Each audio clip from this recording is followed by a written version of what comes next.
ए टुनटुनी, मैं तुझे पहले ही बता चुका हूँ कि मुझे बेटियाँ बिल्कुल पसंद नहीं है। अगर इन तीनों अंडों में से एक भी बेटी निकली तो मैं तुझे अपने साथ नहीं रखूंगा। इन तीनों अंडों में से बेटे ही निकलने चाहिए। देखिए जी, इन तीनों अंडों में से जो भी निकले वो भगवान की ही मर्जी होगी, इसलिए इसमें मेरा कोई हाथ नहीं है। इतना सुनकर कालू कौवा वहाँ से चला जाता है। तभी उन 3 अंडों में से 2 अंडे फूट जाते हैं और उनसे 2 बेटियां निकलती हैं। आगे बढ़ने से पहले एक माँ के बिना घर चलाना कितना मुश्किल होता है, जो दिन रात अपने परिवार और बच्चों के लिए काम करती है। तो आज उस प्यारी सी माँ के लिए एक लाइक और एक सब्सक्राइब जरूर कर देना, और साथ ही अपनी प्यारी सी माँ के लिए कमेंट में ये इमोजी जरूर सेंड कर देना। हे भगवान, ये क्या हो गया? अब मेरे पति इन 2 बेटियों को देखकर मुझे घर से निकाल देंगे, फिर मुझे अपने बच्चों से दूर रहना पड़ेगा। नहीं नहीं, मैं अपने बच्चों से दूर नहीं रह सकती। मैं ऐसा करती हूँ, कालू जी के आने से पहले ही इन दोनों बेटियों को कहीं छुपा आती हूँ। इतना बोलकर टुनटुनी दोनों बेटियों को दूसरी जगह पर ले जाकर छिपा देती है। मेरी बच्चियों, मैं तुम्हारे पास लौट कर आऊंगी, तुम कहीं मत जाना, नहीं तो शिकारी पक्षी तुम्हें खा सकते हैं। इतना बोलकर टुनटुनी अपने घोंसले में वापस जाकर बैठ जाती है। तभी कालू कौवा आता है। अरे बाकी 2 अंडे कहाँ गए? यहाँ तो सिर्फ एक ही अंडा है। अजी थोड़ी देर पहले ही एक शिकारी पक्षी आया था, मुझसे दोनों अंडे छीन कर ले गया। मैं सिर्फ एक ही अंडा बचा पाई। ये भी ठीक ही हुआ, क्या पता उन दोनों अंडों में से बेटियां निकल जाती तो। इतना बोलकर कालू कौवा वहाँ से चला जाता है। तभी अंडे के टूटने की आवाज होने से कालू कौवा वापस आता है। बताओ, अंडे से बेटा निकला है या बेटी? अरे तुम तो रो रही हो, इसका मतलब मैं यही समझू ना कि अंडे से बेटी निकली है। नहीं जी, ये आंसू तो खुशी के आंसू है, अंडे से तो बेटा निकला है। अरे वाह, अंडे में से तो बेटा निकला है। आओ बेटा, मैं तुम्हें जंगल में घुमाने ले चलता हूँ। इतना बोलकर कालू कौवा अपनी बेटी को जंगल में घुमाने ले जाता है। पता नहीं मेरी बेटियाँ कैसी होंगी, कहीं कोई शिकारी पक्षी मेरी बेटियों को नुकसान ना पहुँचा दे। मैं उनको देख कर आती हूँ। जैसे ही टुनटुनी अपने बच्चों के पास पहुँचती है, वहाँ बाज आ जाता है। अरे वाह वाह, आज तो एक ही जगह पर 2 शिकारी मिल गए। अब मैं तुम्हें खाकर अपनी भूख मिटाऊंगा। खबरदार, अगर तुमने मेरे बच्चों को हाथ भी लगाया तो मुझसे बुरा कोई नहीं होगा। मैं तुम्हारे सामने ही तुम्हारे बच्चों को खाऊंगा, देखता हूँ तुम मेरा क्या बिगाड़ लोगी। जैसे शिकारी बच्चों की तरफ बढ़ता है, टुनटुनी उसे मारने के लिए उस पर टूट पड़ती है। दोनों की लड़ाई में टुनटुनी घायल हो जाती है। फिर किसी तरह वो अपने बच्चों को बचाकर अपने घर ले आती है। कालू जी, मुझे माफ करना, मैंने इन बेटियों को आपसे छुपाकर पाला है, लेकिन अपनी बच्चियों को बचाने के लिए मुझे शिकारी से लड़ना पड़ा, जिसके कारण मैं बहुत घायल हो चुकी हूँ। अब मेरा आखिरी समय आ गया है, आप इन दोनों बेटियों का भी ख्याल रखना। अब मैं इस दुनिया से जा रही हूँ। आप हमें छोड़कर नहीं जा सकती माँ, हम आपके बिना कैसे जिएंगे? बाबा कुछ कीजिए ना बाबा, माँ को अस्पताल ले जाइए, जल्दी करिए बाबा। तभी कालू कौवा टुनटुनी चिड़िया को अस्पताल ले जाता है और उसे वहीं पर भर्ती कर देता है। क्यों ना मैं इस टुनटुनी को यहीं पर छोड़कर चला जाता हूँ। अगर ये बच गई तो इसके इलाज का पैसा भी मुझे ही देना पड़ेगा, इसलिए मैं यहाँ से निकल लेता हूँ। इतना बोलकर कालू कौवा टुनटुनी को अस्पताल में ही छोड़कर घर वापस आ जाता है। क्या हुआ बाबा, माँ कहाँ है? बाबा आप माँ को साथ क्यों नहीं लाए? कहाँ है माँ? तुम्हारी माँ तो मर चुकी है, इसलिए मैं तुम्हारी माँ को साथ नहीं लाया। हमारी माँ इस दुनिया में नहीं रही बाबा, हम आखिरी बार अपनी माँ को देखना चाहते हैं, हमें उनके पास ले चलिए। नहीं नहीं, अब मैं तुम्हें तुम्हारी माँ के पास नहीं ले जा सकता, क्योंकि मैं तुम्हारी माँ का अंतिम संस्कार कर आया हूँ। इतना सुनकर बेटियां बहुत रोईं। तभी कालू कौवा कुछ सोचने लगता है। ये बेटियां तो मुझ पर आफत बन गई हैं। मैं अकेला भी अपनी जिंदगी नहीं काट सकता। मैं ऐसा करता हूँ कि दूसरी शादी कर लेता हूँ। इतना बोलकर वो एक बूढ़ी कबूतरी के पास जाता है। माँ जी, मेरे पत्नी का देहांत हो गया है, इसलिए मेरे बच्चों की देखभाल के लिए मुझे दूसरी शादी करनी पड़ेगी। अब कोई सुंदर सी चिड़िया या कौवी देखकर मेरी शादी करा दीजिए। ठीक है बेटा, मेरी नजर में एक सुंदर कौवी है, चलो मैं तुम्हें वो दिखा देती हूँ। अगर तुम्हें वो पसंद आए तो तुम उससे शादी कर लेना। इतना बोलकर बूढ़ी कबूतरी कालू कौवे को कौवी दिखाने ले जाती है। माँ जी, मुझे ये कौवी पसंद है, आप मेरी शादी इससे करा दो। लेकिन मैं तुमसे ऐसे शादी नहीं कर सकती, तुम्हारी तो दो दो बेटियां हैं। अगर मैं तुमसे शादी कर लूंगी तो मैं पूरी उम्र तुम्हारी बेटियों का दहेज जमा करने में ही रह जाऊंगी। मैं कभी अपने शौक भी पूरे नहीं कर पाऊंगी। मैं तुमसे शादी नहीं कर सकती। तुम इस बात की फिक्र मत करो, तुम्हें दहेज जोड़ने की जरूरत नहीं पड़ेगी। तुम अभी मेरे साथ चलो, मैं अपनी बेटियों का समाधान तुम्हारे सामने ही कर दूंगा। इतना बोलकर वो सुंदरी कौवी को अपने साथ घर ले आता है। बेटा चलो, मेरे साथ चलो, मैं तुम्हारी नई माँ ले आया हूँ। हम इस जंगल को छोड़कर दूसरे जंगल में रहेंगे। अगर हम यहाँ रहे तो ये मनहूस चिड़िया ही हमारी जिंदगी में मुसीबत ही लाती रहेगी।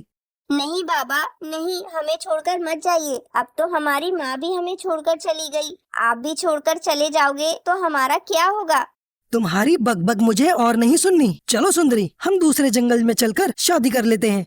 ये कहकर कालू कौवा दूसरे जंगल में चला जाता है और वो सुंदरी से शादी कर लेता है। इधर दोनों चिड़िया दुखी मन से अपनी माँ को याद कर रही थी। तभी वहाँ वही शिकारी पक्षी आ गया।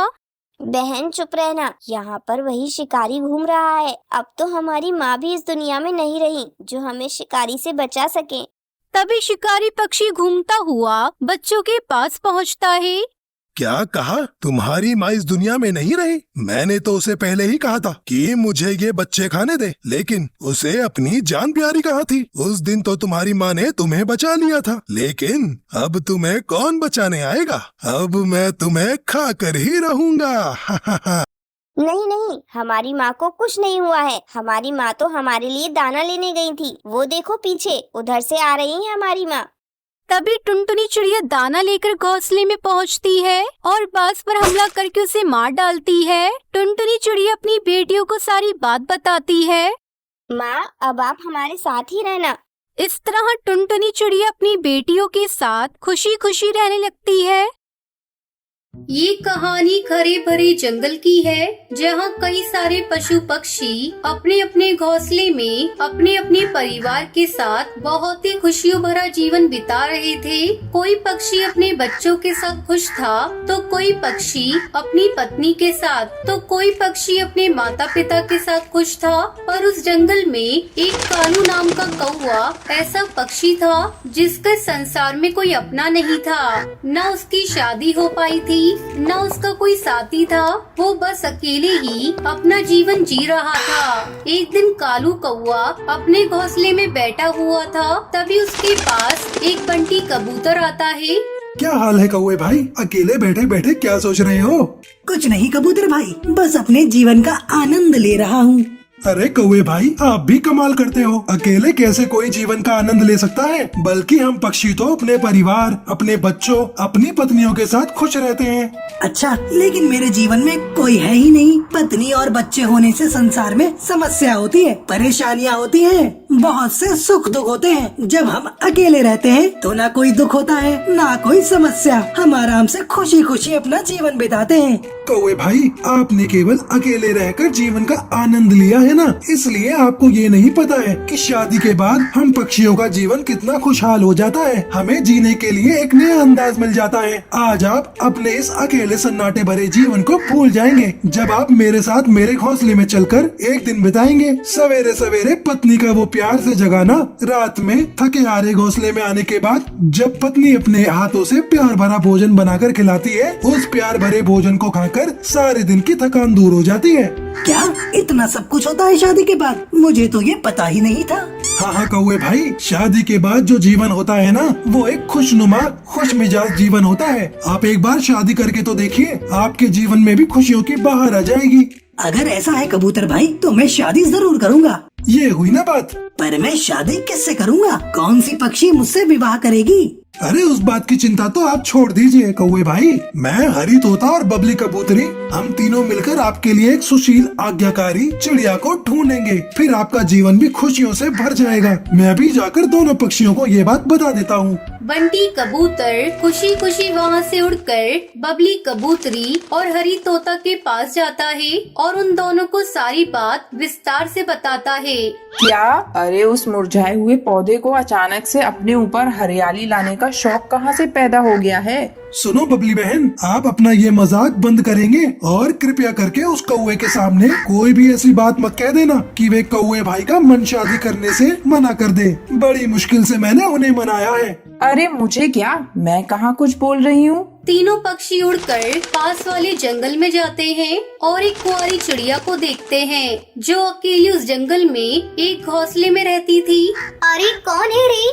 टुनटुनी बहन, हम आपके लिए एक रिश्ता लेकर आए हैं। हमारा एक मित्र कालू नामक कौवा पक्षी है। हम आपकी शादी उससे करवाना चाहते हैं। क्या बोला रे? तू मेरा बाप है जो मेरी शादी करवा रहा है? अरे बाप रे बाप, ये तो डॉन लग रही है। अरे टुनटुनी बहन, वो बड़ा ही सीधा साधा पक्षी है। वो आपको बहुत खुश रखेगा।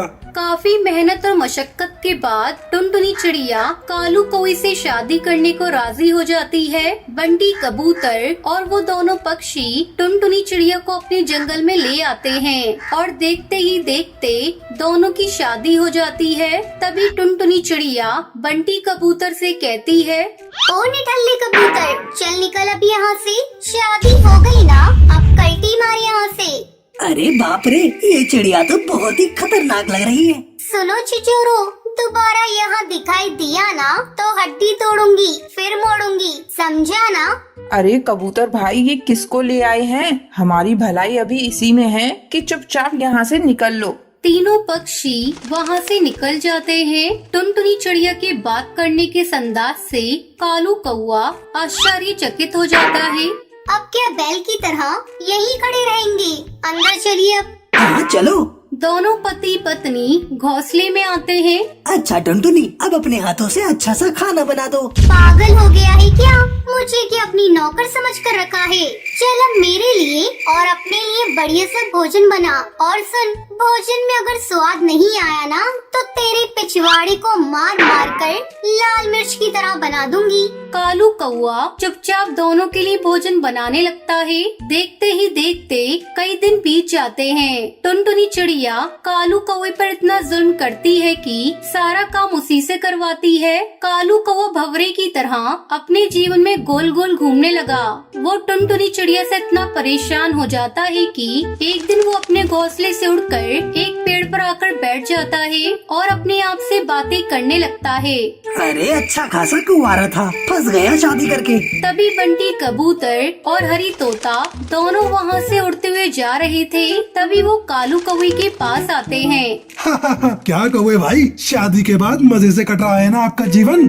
अरे तेरे मजे की तो ऐसी की तैसी। कबूतर, ये किससे मेरी शादी करवा दी रे तूने? अब तक ये समझ में नहीं आ रहा कि उस घोंसले में मेरी वो पत्नी है या मैं उसकी पत्नी हूँ। पूरे जीवन का सत्यानाश कर दिया तुम दोनों ने। आखिर में कालू कौवा अपनी पत्नी से परेशान होकर उस जंगल से चला जाता है और शादी न करने की कसम खाता